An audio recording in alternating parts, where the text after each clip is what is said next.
চলতে পাশাপাশি গত কয়েকদিনে শিক্ষার্থীদের উপরে যে হামলা নির্যাতনের ঘটনা ঘটেছে সেটির নিন্দা প্রকাশ করেছেন। পাশাপাশি আটক শিক্ষার্থীদের মুক্তির দাবি জানিয়েছেন অভিভাবকেরা। এর আগে শাহবাগ জাতীয় জাদুঘরের সামনে সংক্ষিপ্ত সমাবেশ হয়। সেই সমাবেশ থেকে অভিভাবকরা তাদের যে দৃপ্ত কণ্ঠস্বর সেটি তারা তুলে ধরেন।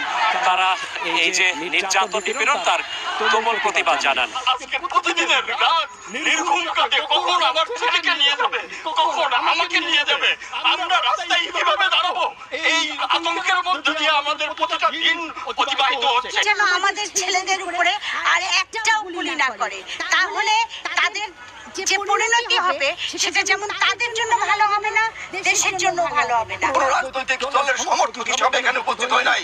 আমরা সবাই মা বোন ভাইরা যারা এখানে উপস্থিত হয়েছি, আমরা সবাই আমাদের সন্তানদেরকে রক্ষা করার জন্য উপস্থিত হয়েছি। শিক্ষার্থী কিংবা অভিভাবক